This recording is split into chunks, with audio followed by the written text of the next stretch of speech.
anggapan di masyarakat bahwa orang yang tidak hipertensi itu tidak akan kena stroke, itu suatu anggapan yang salah, Dok. Nah, kira-kira sering begadang ini itu akhirnya apakah memang nanti berpengaruh kalau misalkan memang ternyata ada riwayat dari keluarganya juga punya gangguan stroke, Hmm. atau mungkin dari sanak saudaranya juga punya gangguan stroke gitu, Dok? Faktor begadang secara tidak langsung bisa menyebabkan, Dok, bisa menjadi penyebab stroke. Ya, karena seperti kita ketahui kan pada saat malam hari itu seharusnya tubuh kita beristirahat ya. Jantung kita istirahat, otak istirahat, dan sebagainya istirahat. Tapi pada saat kita memaksakan diri untuk bekerja di malam hari, itu sama halnya kita memaksa tubuh kita untuk bekerja. Nah, ini akan mempengaruhi aliran darah dalam pembuluh darah, mempengaruhi kerja jantung yang harusnya sudah istirahat tapi masih dipaksa untuk bekerja.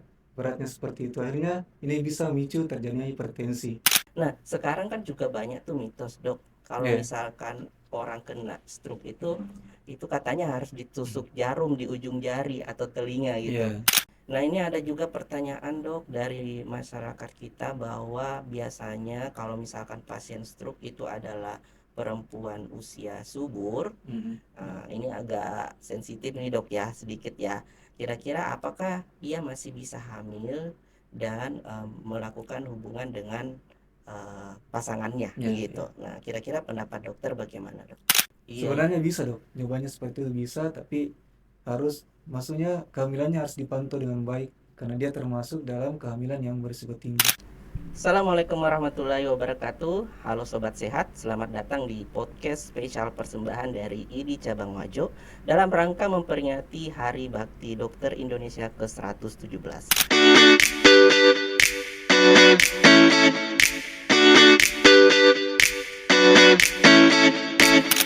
Ini adalah rangkaian kegiatan yang kami bentuk dalam rangka untuk terus hadir di tengah masyarakat, tak hanya dalam pengobatan, tapi juga dalam edukasi dan pencegahan penyakit. Dan perkenalkan, saya Dr. Uditya Arham, spesialis kedokteran jiwa. Hari kali ini saya akan berperan sebagai host atau pemandu acara. Hari ini kita akan mengangkat satu topik yang mungkin selama ini masih dianggap sering sekali terkena pada orang tua, khususnya di bidang neurologi ya. Padahal kenyataan saat ini sudah mulai ya bergeser angka kejadian penyakit ini, yaitu stroke pada usia muda, gaya hidup, dan pencegahan gangguan saraf di usia produktif. Jadi pernah tidak kita tuh mendengar ada orang misalkan usia 30-an, 20-an tiba-tiba mendadak sulit bicara, wajahnya mencong atau tak bisa menggerakkan tangan. Nah, ini bisa jadi tuh kemungkinannya adalah stroke pada usia muda dan bisa terjadi kapan saja. Bahkan katanya tanpa riwayat hipertensi atau tekanan darah tinggi sebelumnya. Nah, apakah ini mitos atau fakta? Maka pada podcast kali ini kita telah menghadirkan narasumber yang luar biasa untuk membahas topik ini, yaitu Dr. Muhammad Junaid, Magister Administrasi Kesehatan, Spesialis Neurologi, yang akan mengupas tuntas apakah stroke bisa menyerang anak muda, apa penyebab dan gejala awalnya, dan yang tak kalah penting adalah bagaimana mencegah dan mengenangani stroke dengan cepat. Maka kita dengarkan seksama, kita hadirkan bersama kita Dr. Muhammad Junaid yang sudah hadir bersama kita di sini. Bagaimana, Dok, kabar hari ini? Alhamdulillah sehat, Dok. Sehat baik Sehat, ya, Dok, ya. alhamdulillah sehat. Ya, Dokter Junaid baru selesai menyelesaikan pendidikan ya, Dok, ya, Ya. dan sekarang aktivitas atau kesibukannya seperti apa, Dok? Baik, untuk sekarang ini, Dok, saya berpraktik di RSUD Lama Dukulan Sengkang, kemudian juga praktik di Rumah Sakit Hikmah Citra Medika, dan juga di Rumah Sakit Prima Husada, Dok. Oke, ada 3 rumah sakit ya, Iya, Dok. Nah, jadi kemungkinan ini aktivitasnya cukup padat ya, Dok, ya. alhamdulillah Iya, ada ini aktivitas iya, sehari-hari. iya. Ini nama panggilannya siapa, Dok? Dokter Junet atau ada nama gaul, Dok? Sehari-harinya dipanggil Dokter Jun. Dokter Jun ya, Iya. Dok, ya. Ya. Iya, mungkin boleh disapa dulu pemirsa yang ada di luar sana, masyarakat Wajo, Dok. Assalamualaikum warahmatullahi wabarakatuh, teman-teman yang sedang menonton podcast kami. Perkenalkan, nama saya Dr. Muhammad Junaid, spesialis neurologi atau spesialis saraf. Ya, mungkin di podcast kali ini kami akan membincangkan ya, Dok, ya, Iya. tentang stroke terutama di usia muda. Iya, ini jadi topik yang cukup menarik, Dok, ya, Ya, karena kan selama ini setahu saya juga saya berkecimpung di dunia kedokteran jiwa itu stroke itu memang sering terjadi pada orang lanjut Iya, usia iya, Dok. gitu. Iya. Jadi kadang tuh di masyarakat mempersepsikannya bahwa stroke itu hanya bisa terjadi pada nanti setelah Iya, iya. lanjut usia. Makanya ketika dia muda ya mungkin ya itu seperti pola makannya jadi tidak diperhatikan. Iya, iya. Nah, apakah ini jadi faktor juga nantinya ya? Nah, eh, terus ada beberapa pertanyaan dari masyarakat juga, Dok, bahwa tadi kita mau menjawab ini nih.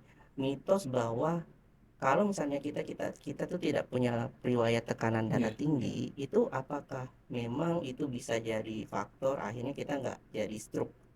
Iya. Atau memang mungkin ada kemungkinan juga walaupun kita tidak punya hipertensi sebelumnya tekanan darah tinggi kita bisa jadi tetap stroke, Dok. Bagaimana tanggapan dokter terhadap Iya, hal itu? iya, Dok. Eh, Anggapan di masyarakat bahwa orang yang tidak hipertensi itu tidak akan kena stroke itu suatu anggapan yang salah, Dok.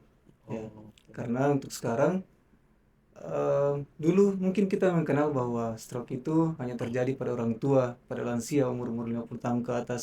Nah, untuk sekarang ini seiring dengan bergesernya waktu, mungkin juga pola hidup yang berubah di zaman sekarang, cukup banyak ditemukan orang-orang yang kena stroke itu di usia 20 sampai 40 tahun, Dok. Di usia-usia produktif. usia produktif dan Iya, tanpa riwayat tekanan darah tanpa tinggi ya, riwayat Dok ya. tekanan darah tinggi. Dan saat Ya. dia mengalami itu juga tekanan darahnya bagaimana, Dok? Ada yang tekanan darahnya normal, Dok. Ada Ada yang yang tekanan darahnya normal. tidak memiliki riwayat tekanan darah tinggi, tapi pada saat dia kena stroke, tensinya meningkat seperti itu, Dok. Oke, Iya, pada saat dia terkena akut stroke, akhirnya tekanan darahnya tinggi pada iya, saat iya, itu. Oke, iya. Jadi memang ini jadi satu faktor resiko juga ya jadinya, Dok ya. Nah, kira-kira apa aja sih, Dok, faktor resiko lain yang mungkin mengakibatkan anak muda ini tuh rentan terjadi stroke pada usia mereka? iya. Sebenarnya kalau faktor risiko pada anak muda itu sama saja pada orang tua, Dok. Cuma mungkin karena anak muda menganggap dirinya sehat, jadi Mm-mm. jarang periksa, apalagi kalau tidak ada keluhan. Ya, faktor risiko yang paling umum kita kenal itu hipertensi memang atau tekanan darah tinggi. Itu juga bisa dialami oleh anak muda. Kemudian yang kedua, diabetes mellitus, Dok, atau kencing manis. Oke. Ya, itu juga cukup banyak untuk sekarang ini anak usia muda menderita diabetes, Dok, sama dengan Mm-mm. hipertensi. Kemudian ketiga, obesitas. Ya, obesitas ini juga menjadi salah satu faktor orang terkena stroke yang cukup banyak. Kemudian ada riwayat kolesterol tinggi. Kemudian selanjutnya itu faktor merokok, Dok. Ini juga Oh, terutama pada pria yang cukup banyak menyebabkan eh, terjadinya stroke. Dan, dan selanjutnya itu faktor stresor atau faktor pekerjaan yang mungkin pekerjaan. aktivitasnya tinggi, kurang istirahat, juga menjadi pemicu terjadinya stroke. Nah, iya. Jadi menarik nih ya, faktor Iya, risikonya ada beberapa poin dan saya agak cukup tertarik dengan masalah pekerjaan dan akhirnya ini kan kita lihat bahwa anak muda sekarang kan itu lebih ini ya, Dok ya, kalau iya, dari segi mental tuh mereka ingin menunjukkan bahwa generasi mereka tuh bisa kerja begitu. Akhirnya iya, mereka iya, banyak yang apalagi saat ini tuh mereka tuh lebih banyak yang freelance atau iya, iya, istilahnya memiliki side hustle job gitu, Dok.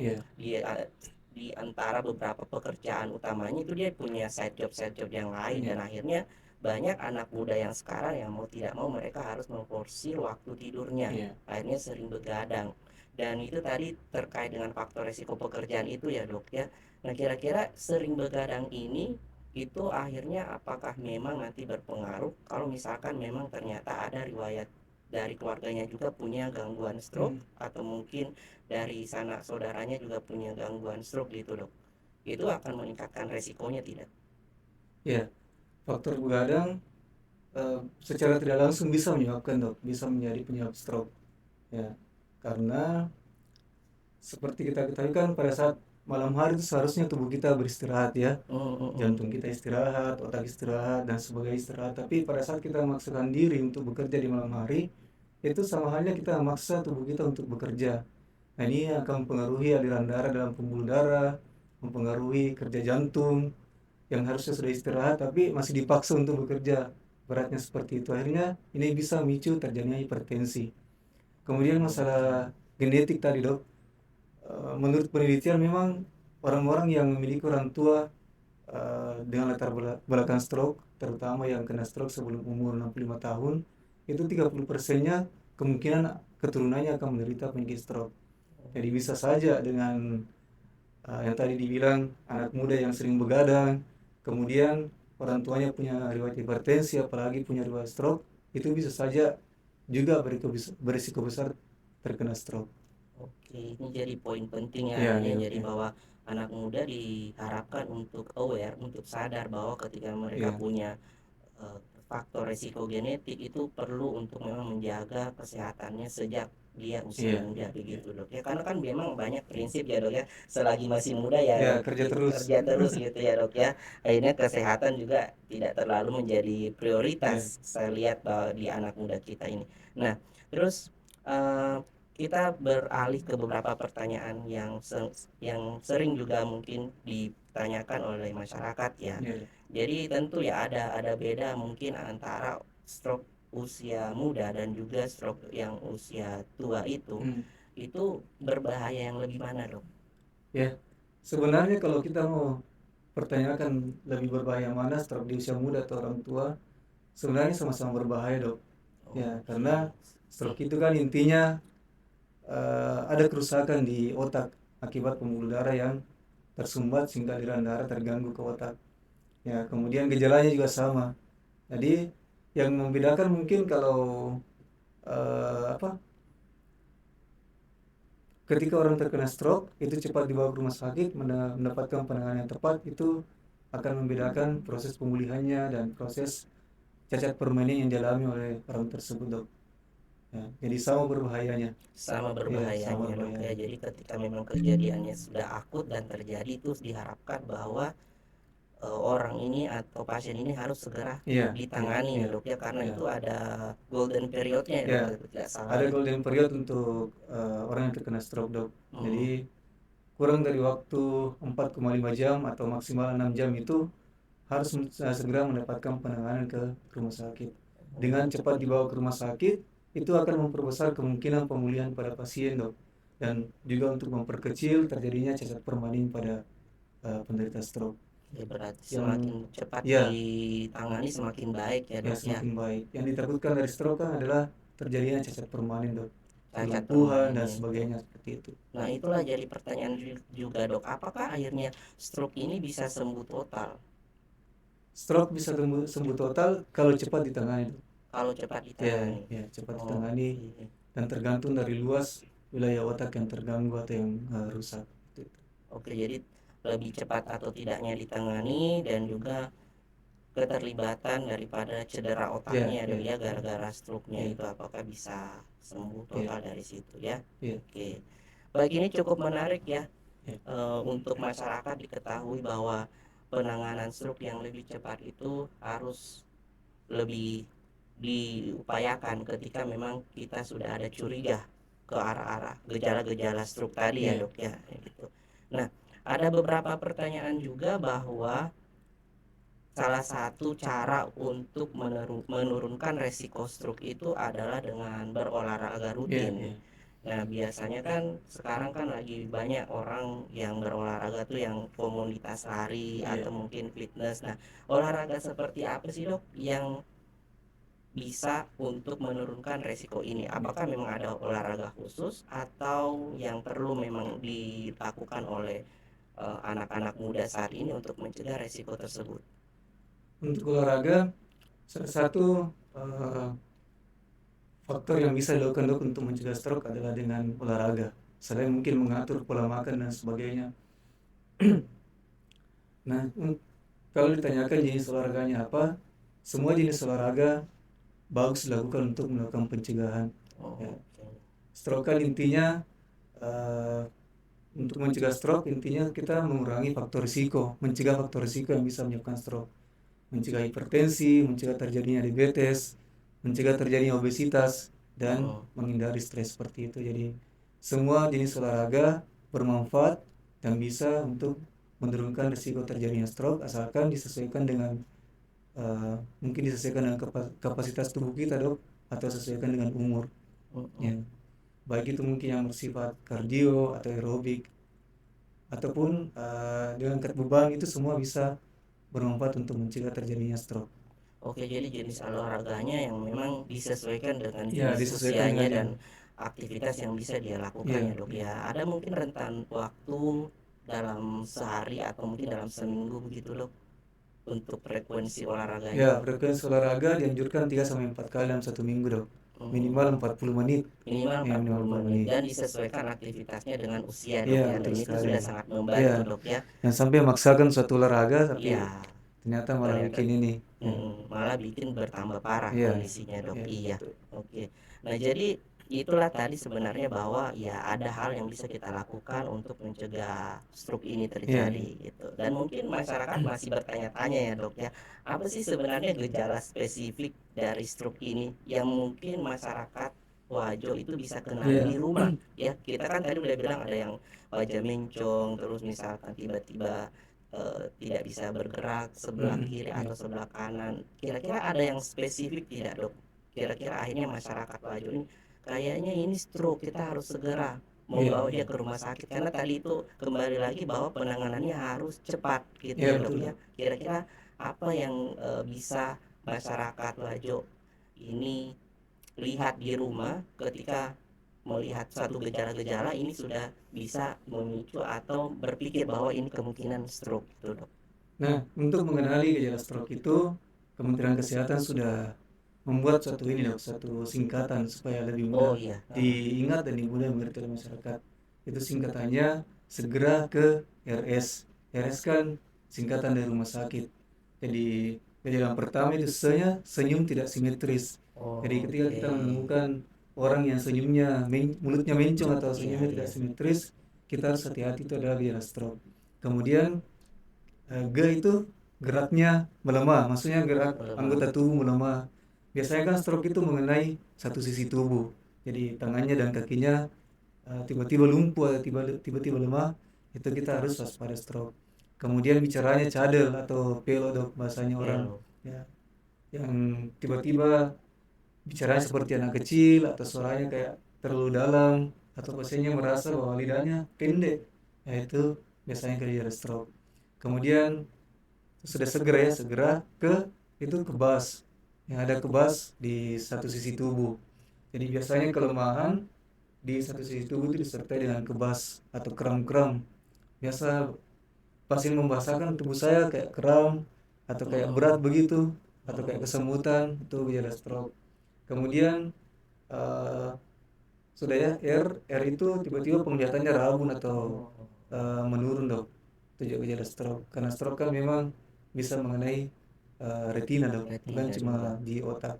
Kemudian S-nya tiba-tiba merasakan nyeri kepala yang hebat, yang kalau dibahasakan bahwa nyeri kepala itu tidak pernah dirasakan sebelumnya, Dok. Nah, itu juga curiga terjadi stroke pada seseorang. Pada Ya, jadi seseorang ya. singkatannya tadi segera ke RS.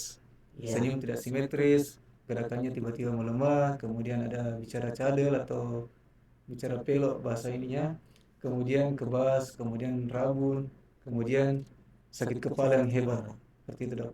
Oke, jadi itu tadi gejalanya ya, segera ke Iya, RS gitu. segera ke RS. Jadi masyarakat Wajo yang mungkin ada kecurigaan, misalkan tiba-tiba melihat anak saudaranya bergejala seperti itu, ya itu langsung segera misalkan dibawa ke rumah sakit Iya, ya, karena betul. kemungkinan besar itu adalah gejala stroke gitu. Jadi nggak ada salahnya kita lebih baik bertindak cepat walaupun ternyata akhirnya bukan Iya, juga, iya, iya. daripada kita tidak bertindak dan akhirnya ternyata stroke kebetulan yang akhirnya mengakibatkan juga cacat-cacat yang mungkin tadi kita takutkan ya, Ya, dari cacat permanen. konsekuensi dari stroke ini adalah cacat permanen. Oke, baik.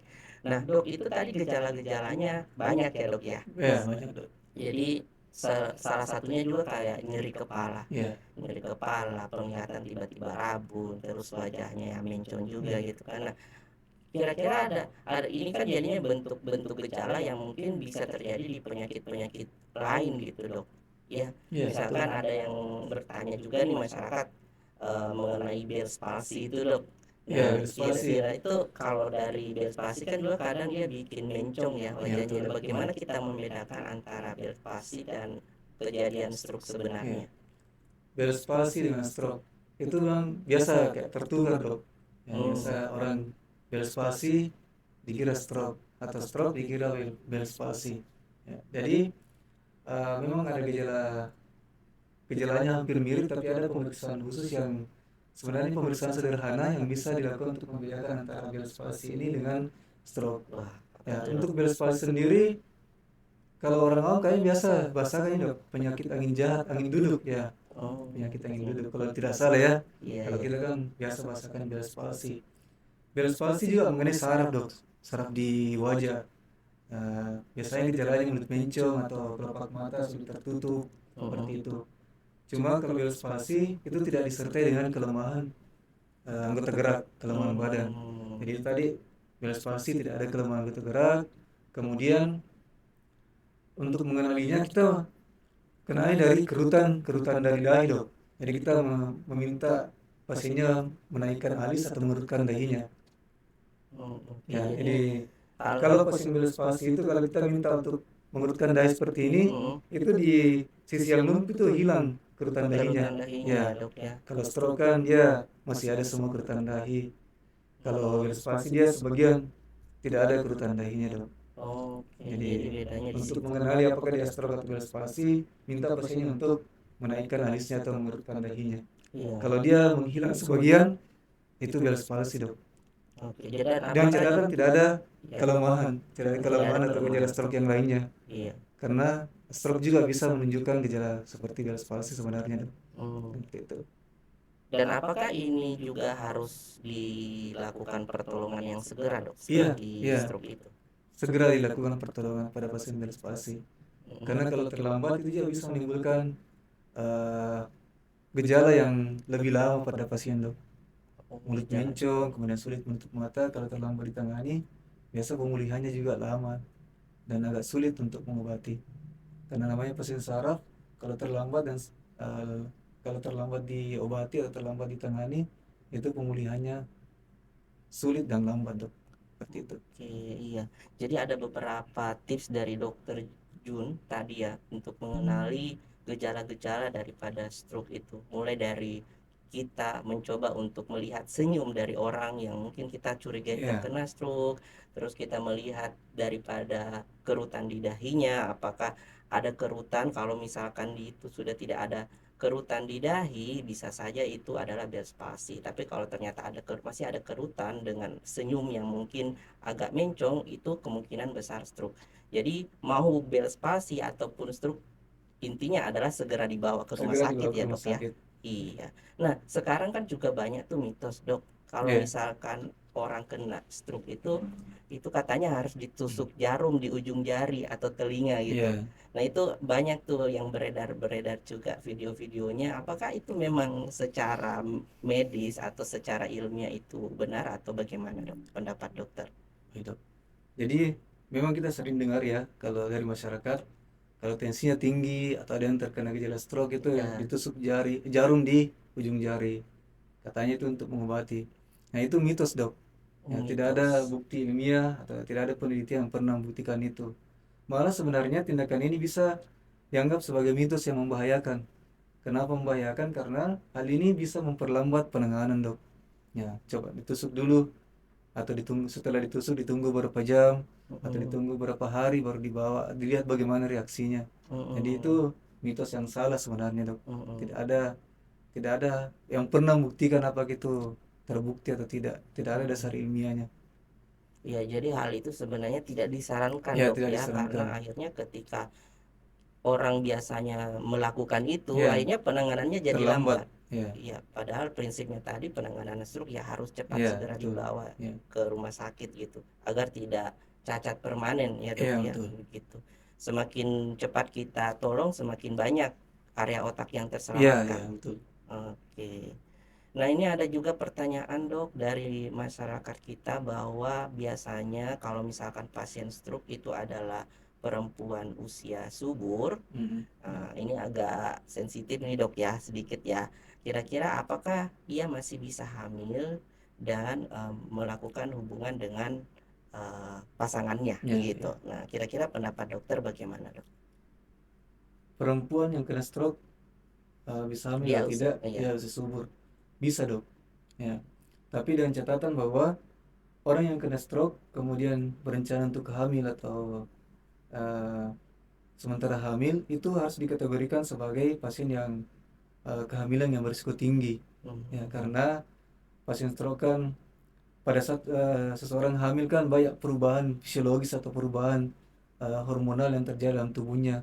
Ya, kita pernah sering dengar bahwa ada ibu hamil yang tiba-tiba tensinya tinggi atau ada penyakit-penyakit yang lain yang muncul. Nah, stroke kan bisa berulang, Dok. Ya, jangan Iya, sampai nanti pada saat dia hamil tensinya tinggi atau ada hal-hal yang bisa memicu terjadinya tekanan darah tinggi, itu bisa memicu terjadinya stroke berulang seperti itu. Kemudian juga dipertimbangkan obat-obat yang diminum oleh pasien stroke. Nah, seperti itu, Dok. iya, Sebenarnya bisa, Dok. Jawabannya seperti itu bisa, tapi harus maksudnya kehamilannya harus dipantau dengan baik karena dia termasuk dalam kehamilan yang berisiko tinggi. iya. Jadi kehamilan beresiko tinggi tentu nanti juga persiapan dalam kehamilannya perlu ekstra Ya, betul usaha, sekali. Dok ya, Ya, kalau ya, misalkan memang sudah ya, ada resiko atau memang sudah pernah ya. mengalami stroke Perlu sebelumnya. dipersiapkan dengan baik Perlu. kehamilannya dan proses persalinannya nantinya. Iya, karena jangan sampai juga kan dalam kehamilan ada hipertensi ya, Dok Ya, ya, ya, hipertensi dalam ya. kehamilan yang akhirnya memicu gejala stroke atau Stroke-nya kejadian berulang stroke-nya begitu. begitu. Ya, Stroke-nya jadinya berulang begitu ya, Dok. Oke. Nah, Dok, tadi kan kita udah bahas antara yang anak muda, usia ya, lanjut, ya. dewasa ya. Kalau anak-anak ada tidak sih, Dok, kasusnya? Sejauh ini anak-anak sampai umur 18 tahun, Dok, Iya, ya. anak dan Ya, remaja. Heeh. kemungkinan ada, Dok, tapi datanya mungkin belum ada yang mendata sampai umur 18 tahun Hmm, itu apakah ada yang kena stroke atau tidak. Gitu iya. ya. Jadi kemungkinannya ada sih sebenarnya, Ya, Dok ya, ya. ya. Nah, itu sama tidak faktor resikonya tadi, Dok? Sama saya, Dok. Sama Ya, saja ya. ya. Tapi pada anak-anak itu lebih cenderung mungkin karena ada eh, kelainan, ya, maksudnya kelainan pembuluh darah yang dibawa dari lahir yang bisa Mm-mm. memicu terjadinya stroke. Biasanya seperti itu, Mm-mm. Dok.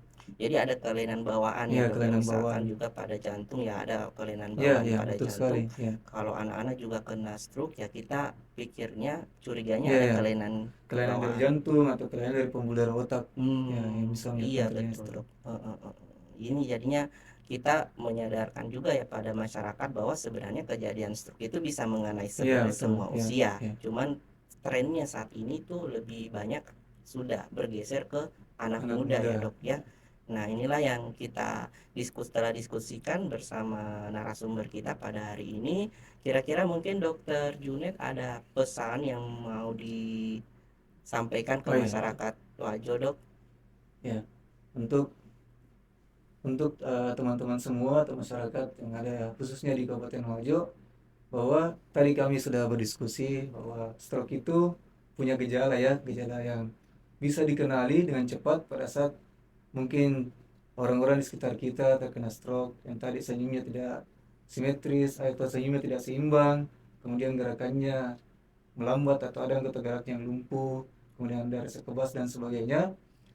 Perlu diingat bahwa pasien stroke itu punya golden period, maksudnya punya periode emas di mana apabila kita melakukan penanganan yang cepat, maka akan memperbesar pemulihan dan memperkecil kemungkinan terjadinya cacat permanen pada pasien.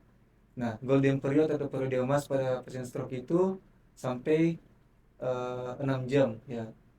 Ada yang 4,5 jam, Dok, 6 jam. tapi maksimal 6 jam itu harus segera ditangani. Jadi kalau kita menemukan orang atau pasien yang memiliki gejala stroke yang saya sudah jelaskan tadi, tolong segera dibawa ke fasilitas kesehatan, Dok, ke puskesmas atau ke rumah sakit supaya cepat ditangani. Kami, Dok, pengalaman kami menangani pasien stroke itu sebenarnya rata-rata sudah terlambat, Dok, sudah Hmm. melewati golden period. Ada yang 1 hari dibawa ke rumah sakit, ada malah yang 1 bulan, ya. Wah, Kalau di bawah 1 bulan, baru 1 bulan terkena stroke baru dibawa ke rumah sakit, ya tetap diobati, tapi kemungkinan untuk pemulihannya itu sangat kecil, Dok, ya. Dan membutuhkan pemulihan lama pada betul. pasien dan memperbesar terjadinya cacat permanen pada pasien. Jadi intinya eh, pasien stroke itu, ketika orang terkena stroke, setiap menitnya berharga dan harus cepat ditangani di masa golden periodnya, itu maksimal 6 jam pada saat adanya gejala stroke seperti itu. Iya. Wah, insight yang sangat luar biasa sekali ya dari Dr. Muhammad Junaid, Magister Administrasi Kesehatan, spesialis neurologi. Terima kasih banyak dok, mungkin Sama-sama, Dok. atas waktu dan Ya, kesempatan dokter untuk berada di podcast ini bersama kami membahas tentang kejadian stroke ya pada anak muda khususnya, dan ini sangat membuka wawasan kita semua. Dan dari perbincangan tadi kita belajar ya bahwa stroke itu bukan lagi penyakit yang bisa mengenai orang tua saja, di mana ditentukan sekali dengan gaya hidup yang tidak sehat, stres berkepanjangan, sering begadang, hingga kurang olahraga bisa jadi pintu masuk stroke ini bahkan di usia yang muda atau usia produktif. Tapi kabar baiknya tadi kita sudah bahas bersama bahwa stroke itu bisa dicegah. Kuncinya ada di awareness atau kesadaran kita. Kenali gejalanya, jangan anggap remeh, dan ketika sudah mengenali atau ada kecurigaan itu segera bawa ke fasilitas kesehatan jika ada tanda yang mencurigakan. Karena dalam satu kasus stroke itu setiap menitnya sangat berarti. Podcast ini adalah bagian dari rangkaian Hari Bakti Dokter Indonesia ke-117 sebagai bentuk komitmen kami dari IDI Cabang Wajo untuk hadir tidak hanya saat sakit, tapi juga saat kita ingin mencegah dan memahami tubuh kita lebih baik. Saya harapkan masyarakat Wajo yang mendengarkan podcast ini terus sebarkan informasi ini ke keluarga dan sahabat, karena semakin banyak yang tahu, semakin banyak pula yang bisa diselamatkan. Sampai jumpa di podcast berikutnya, tetap sehat, tetap waspada, dan mari jaga otak kita sejak muda. Assalamualaikum warahmatullahi wabarakatuh. Waalaikumsalam warahmatullahi wabarakatuh.